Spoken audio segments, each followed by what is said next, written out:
Hi, this is Pat McDonald, your host for Vote for Vermont. This video is number 12 of 12 in the Vermont Abenaki Education Series. It'll concentrate on communication, the Abenakis with legislators and Vermonters. And Don Stevens, who's chief of the Nulhegan band of the Coosuk-Abenaki Nation, is joining me. And I know that, well, first of all, welcome. Thanks, Pat. Yeah. Nice to be with you. Thank you. You too. Don is very good, as you will see, very good on when that camera is going. And like with me, I've never seen a microphone I don't like. So I think he's sort of in the same camp here. But it's very important for the Abenaki to tell Vermonters and legislators who they are. And you can do that in a bunch of ways, but primarily through communication. And Don has been on TV, radio, been on my show a couple of times already, and he's been covered. He's done presentations about the Abenaki, and I'd just like to talk about how many times he's been out there, but also the message that he's trying to deliver, the life of the Abenaki, not necessarily one specific issue. But Don, I know I'd like to start off with the letter that you wrote to the legislators not too long ago, this last year maybe. You sent it to me, and I thought it was an amazingly powerful email. So maybe you could start there, and then we'll talk about all the other opportunities you've been presented. Sure. I just wanted to take the time. I mean, obviously, you know, I don't mind being on TV or radio. I've had my 15 minutes of fame. It's not about that. It's about educating the public and being available to represent our people in a good way. And that's the sole reason I do this. And when it comes to the legislative body, I've worked with them since the early 2000s. You know, I've been around the State House as long as some of the others that are actually serving our state as a representative, you know.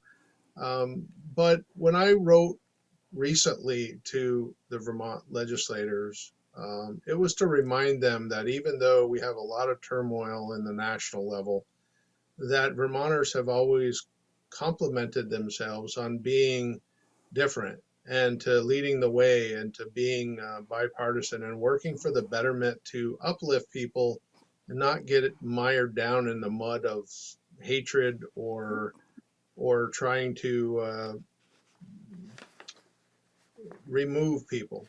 And I think recently what has happened in the last couple of years is we've had some of that national level filter into the Vermont politics, where there's been a bill recently, H.362, to try to remove our recognition and put a foreign entity in a foreign country overseeing our recognition process, and also overseeing various things in Vermont when it comes to Abenaki things, and also H.614, which had to do with curriculum in schools and also in other institutions or business that's outside of the state government, trying to regulate that and putting, again, you know, Canadian tribes in charge of that, which I wanted to remind them that as a Native American disabled vet who served this country to protect freedom of speech and freedom of religion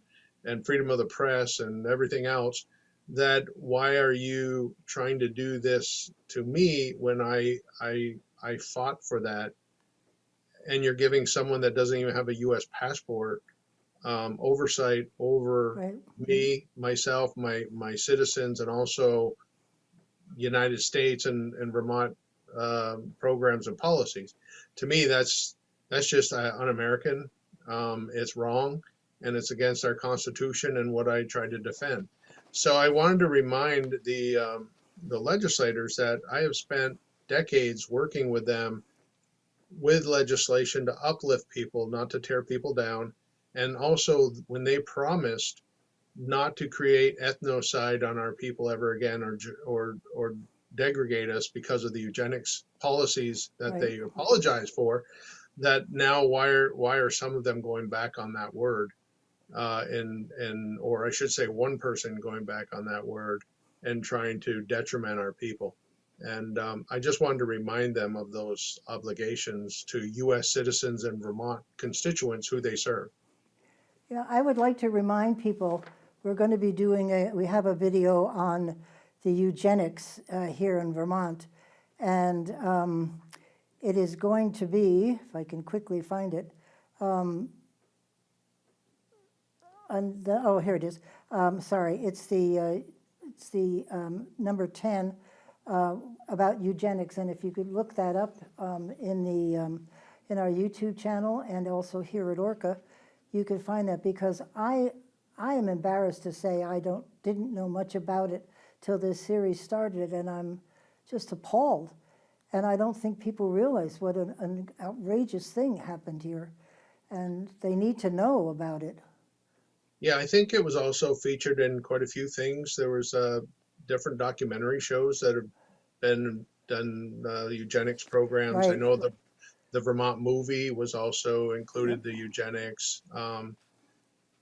You know, I think it was a bad, dark time in Vermont's history, and Right. obviously it was a national-wide program. But the thing is about the legislators, they really tried to do good things, and they try to do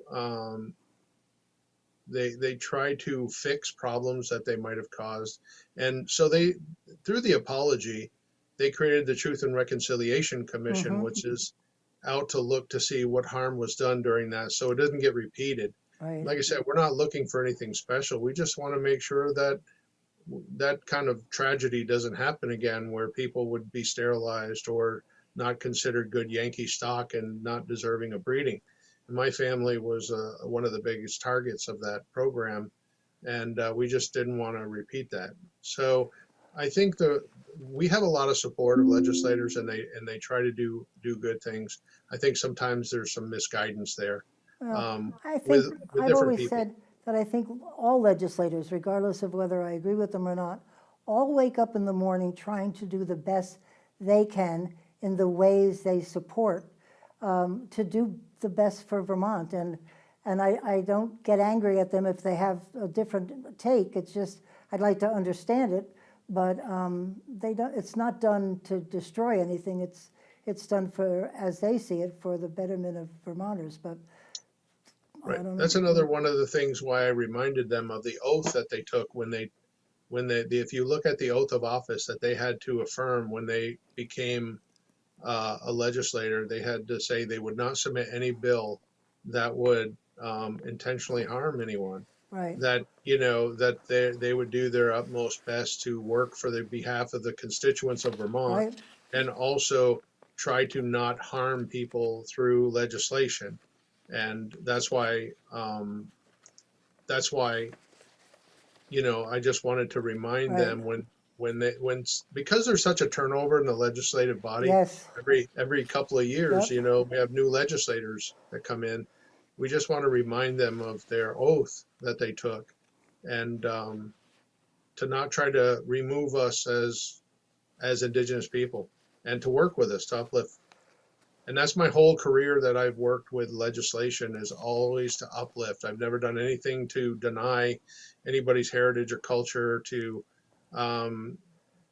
you know, or to try to do anything but positively uplift people and educate. You wrote a wonderful article that was titled, "Why Can't We Celebrate Who We Are as a People?" And that was one of the ways you were reaching out to Vermonters. And I thought, first of all, it's a great question. I mean, why not? And that's all you want, right? I mean, just let us be. Yeah, just basically let us be and work with us as partners in a government. Because one of the things with legislators, we are a tribal government. So we are supposed to, myself included, work on a government-to-government relationship with the state of Vermont. Oh. I mean, that's what Indian tribes are considered sovereign. They're considered their own government. And that's our responsibility. Just like in history books and 250 years ago, representatives from that tribe would come down and work with the government to say, how do we represent each other's communities and their needs, who share the same resource and the same lands. And that's what my goal has always been, is how do we work together in partnership to uplift everyone? We can agree to disagree, but how do we work together? Right. And Does that's always been my goal. Now you're a sovereignty in a sovereignty, right? Correct. How does that work? Well, it's unique in Vermont because most of the time when Indigenous people are recognized on the federal level, they're considered an Indian government and an Indian tribe with their own government representatives, and they're sovereign to handle their population however they choose.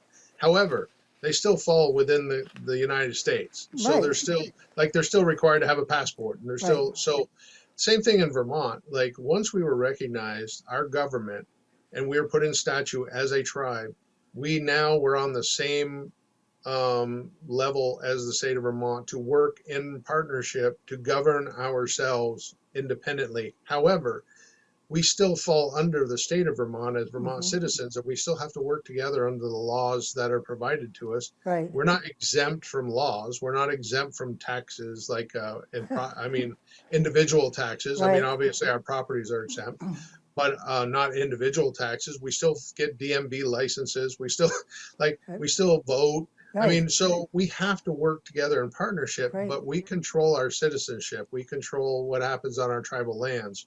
We control the things that are within our structure. So that's why we work government to government relationship together in partnership. And that's why you see me in a lot of legislative stuff, because they're asking my advice to make sure it doesn't harm our people, or how do we enhance it. Good for the legislators that they do that. And as I sent to you, I found all these articles, and the one was in VT Digger was Chief Don Stevens. Inaccurate information keeps getting circulated about the Vermont Abenaki tribes and their leaders. This was an excellent article about all of the false information that's out there. And people being people, they sort of believe what they read, They don't go do that extra mile about researching for themselves. And that's really sad, because much of this stuff is wrong.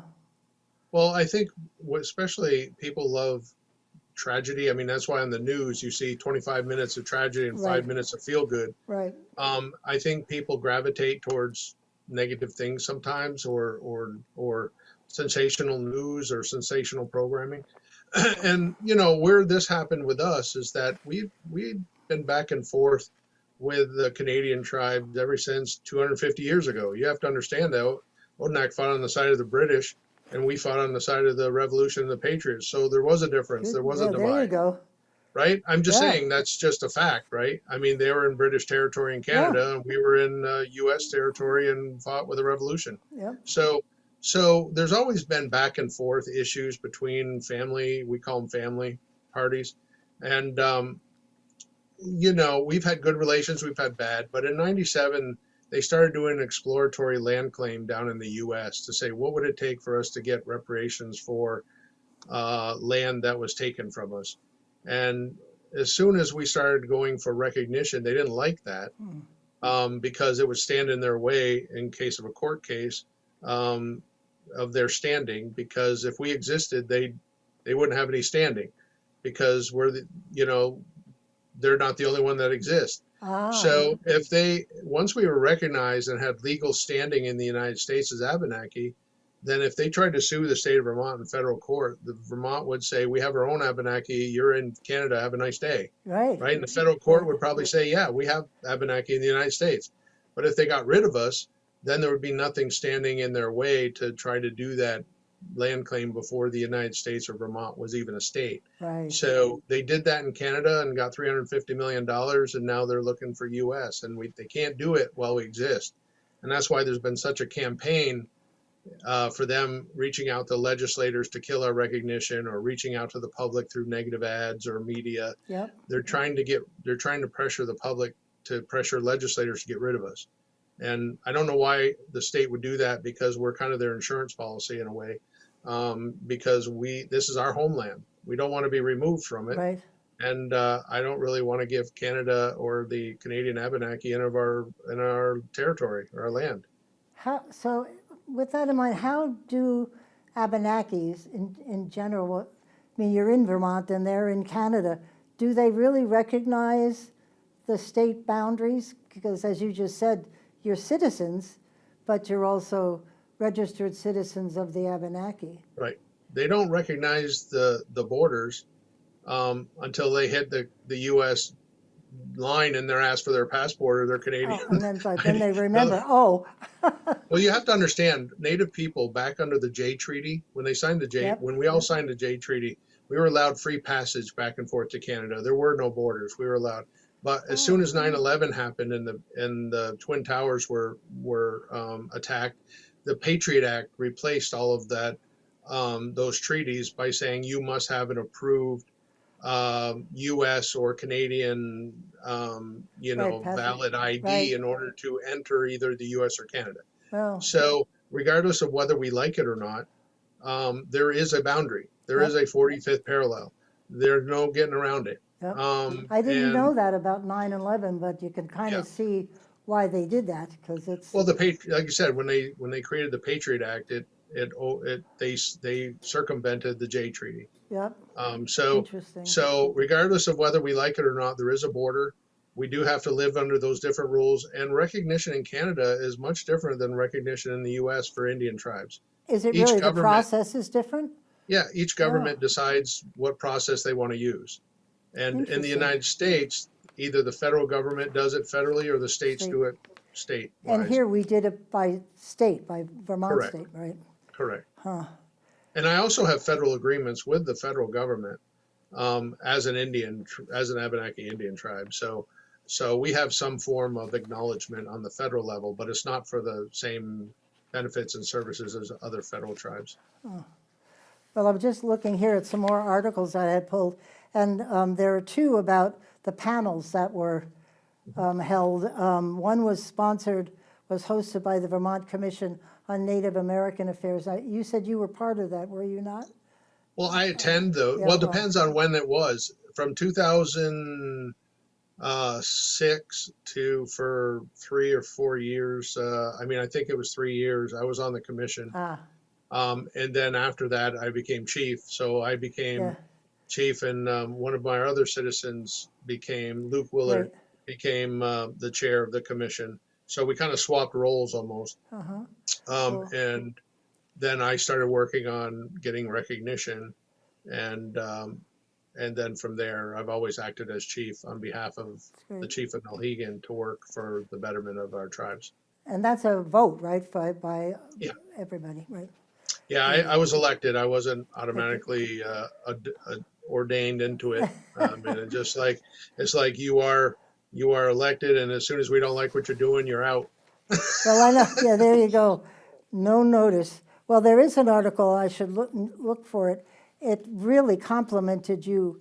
It was on 7 days, and they really said you've changed the Nulhegan tribe for sure, but also a lot of the Abenaki tribes have followed where you are more conciliatory, and they were calling Homer St. Francis a warrior, and that he was more into standing your ground, and I think you're more conciliatory or trying to find an agreement of sorts, and that was working very well. I think we're each warriors in our own ways. Like I said, I did serve the military. I have Right, been you a know warrior. how to do that, right? My thing is that there are different methods that people use. Some people will, okay, if I punch you in the face, I'm going to get your attention and you're going to do what I want, right? However, then the next time they see you coming, they might try to avoid you, right? Because you're, right? So with me, I use the heavy hand as a real last resort. I'm trying to say, look, how do we work together to lift people up so we can everybody benefits, right? So like, for instance, when we got the hunting and fishing rights, I went to the Commissioner of Fish and Wildlife to say, how do I work with you to educate about hunting there's less hunters in the woods. How do I get more hunters in the woods? Well, we have a barrier when it comes to hunting and fishing licenses. So, okay, how do we get the Attorney General to say, okay, you got to honor our treaties. We guaranteed our hunting and fishing rights in all of our treaties. You ought to honor that, because the easements follow the land, right? And if that was in the easement, then you should honor it. And then you go to the legislators and say, well, if the Attorney General now agrees and the Fish and Wildlife Commissioner agrees, now can we get our hunting and fishing rights so we can help work Right. together and promote Good for you. management of animals and also feed ourselves? Isn't that a good thing? Or the opposite could have been like Homer, and they did a fish in and they I got heard the that. fishing game to write tickets, so they went to court to try to say you owe us this, and that's a direct confrontation Right. of, you got to give me this because we deserve it. Right. I went the other way and say, you got to give me this because we deserve it, but how do we do it together so nobody's getting hurt? Right. Or Right. so it's just different styles. I think we're both warriors in a way, but he had one style and I have another. Right. But he was successful at his time, Yep. and I've been successful in this time. I think that's a great point. He was successful back in the day, but He was. now we need a different leadership style. Well, I told you my experience with him. He was a hoot, I swear. That's what I mean, is everybody had their different style, but you always remember him. Oh, whether yeah. you loved him or hated him, you remember his name. Yep, I So- agree with you. So I just have a different style, and it's more of how do I partner instead of using brute force. And like I said, he was great at his time and what he did for the people. People stood up and said, you need to recognize who we are because we are a proud people. And I think I do the same, but in a different manner. And I think he ran for one. There was an effort to make him run for governor, and somebody showed me a pin of his face at running for governor the other day, and I just thought that was hysterical. He Jeff did, Benet but- still carries that around Yeah, with he him. does, exactly, that's where I got it. Because Howard Dean, I think Salmon said you were recognized and recognized the tribes, and then Howard came in and said he didn't recognize them, right? No. Because No, he, that isn't accurate. oh, who did? Basically, Salmon recognized Missisquoi back in the 70s, and then the following year there were some sportsmen that complained about the hunting and fishing, so Snelling revoked Snelling, it. that's right, Snelling. Yeah, so he revoked it, but he always regretted doing that, but he did anyway because it was an executive order. That's Yeah, why when we right. went for recognition, we went through statute, through the bill, because it's harder to remove it through a bill than it is through executive order. And so Dean was supportive of, No, Dean was not. He worked with Sorrell and others. He didn't. He did work with Homer now and then, but they were pretty much in opposition of Right. the Abenaki people. Yeah. So That's too bad. he was not considered a friend. They call it the Howard Dean Wars. Oh, really? That's within Native communities or Abenaki communities. They call it the Howard Dean Wars. Oh, dear. Because him and Sorrell did a number on fighling against recognition Right. and a few other things. I understand. Well, there was just so much out there to read. Yeah. I got a little confused actually, but I knew Salmon had done the Missisquoi, and yet when Vermont recognized the tribes, the Missisquoi was done the second year. You, the Nulhegan, and one other tribe was recognized the Yep. first year, and then the other two the second year. Yeah, myself, we're one of the largest tribes, and El Nu is the smallest tribe. Oh, right. So in 2010, when the recognition criteria were put in place, we had our applications pretty well ready to go because we already had that done prior, because we've been trying to get recognized for the last several years without any criteria. So when they created the criteria, we El Nu and Nulhegan decided to go for recognition, and I think the other tribes want to see what happened. And once we got recognized, they didn't want to be left behind, so they decided to do recognition Oh, the that's following good. year, and we helped them so that way Good. they could we kind of led the way because we had several hearings about recognition on both the House and the Senate, public hearings, and they didn't have to go through as many of those because we went through it Yeah, all. because you set the path. Right. Yeah. So, but it's great that those were Missisquoi and Coosuk were recognized in 2012 after us, and we all celebrated together as That's great. one big happy family. Well, I'm going to skip to something about you. You are well known as a storyteller, and I found on the website that you telling the story of Maple. I bet people don't know that about the Abenaki and other tribes, that you were the Indigenous people were the first to discover maple syrup. It was a great story.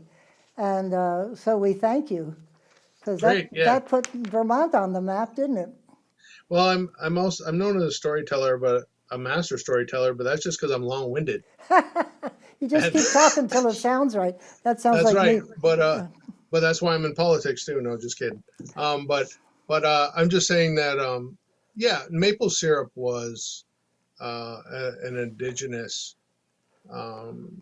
practice, Right. and it got much easier once we had metal pots. I can tell you that. But there's a lot of stereotypes and misconceptions. Like, we didn't boil sap with hot rocks for making maple syrup. We used it to heat up our soup like a microwave. Right. You drop a hot rock in some soup, That'll it do boils it. instantly. But if you were trying to boil 40 gallons of sap to get 1 gallon of syrup using hot rocks, Right. you'd probably die of the lye from the ash that was on the rocks.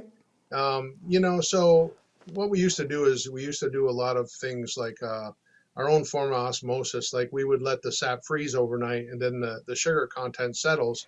So you'd cut the water off the top. Oh, So it's cool. already condensed. Yum. And then you would boil it in clay pots or whatever to either cook your food with, or you would continue to boil it down until you got more syrupy type things. Because you have to remember, you also had to, if you were making syrup, you had to store it. Have you ever left maple syrup out on the counter for a long time? It would form some mold. Yeah, right. Pretty quickly. However, if you skim the mold off and reboil it, it's still good. Yep. So I'm just saying that you would either have to keep it in some sort of sugar form, or you would have to just use it for cooking your meat while the sap was running. The story of the evolution of this was fascinating. Yeah. How one thing led to another. It was great. You also, which I love this story, the Nulhegan Abenaki, the creator's story, and you are video telling that. That's a beautiful story. There's the Corn Mother story. This one you're going to have to help me pronounce it. Lake Champlain, or O-T. Aziozo, thank you. Yeah. And Champ story. That's why you knew so much about Champ. That was a great story too. I just couldn't pronounce how did you pronounce it? Actually, Aziozo is the creator of Lake Champlain, and he sits right off Shelburne Point. You guys call him Rock Dunder. You call him Rock Dunder. Right, yep. And he's actually on the historic register, National Historic Register, as a indigenous site. And during the Revolution, being 250 years during the Revolution, they're actually firing on it with cannons, thinking it was a ship, which allowed us time to be alerted to get out from the La Platte. To get out, to come out of the La Platte River, where some of our villages were, into the bay, where we could actually go out. Because you got to understand, Aziozo is right off Shelburne Point. There's Shelburne Bay there, and then there's the main body of water. So, I'm just saying he was a very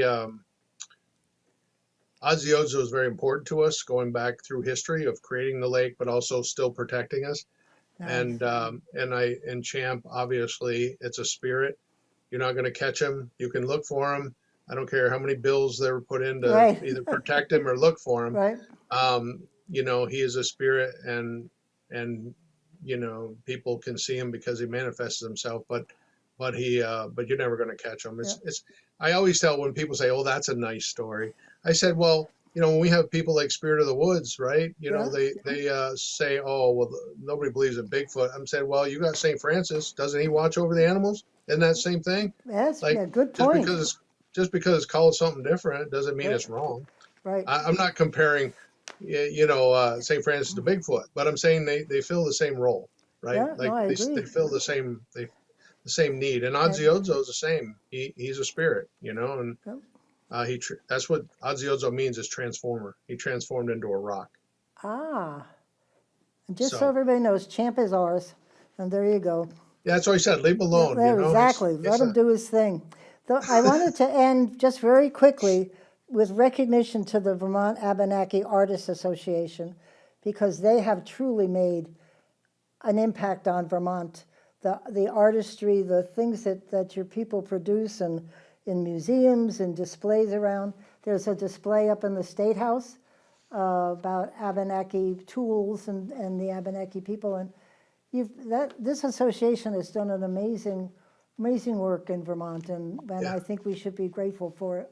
Well, and that's an example of why recognition was so important culturally. Right. Is because in order to be protected as a Native American artist or an Abenaki artist, the law, the Indian Arts and Crafts Act of 1990 states you must be a citizen of a federal or state recognized tribe in order to sell your wares or to display them as Native American Right. or that particular tribe.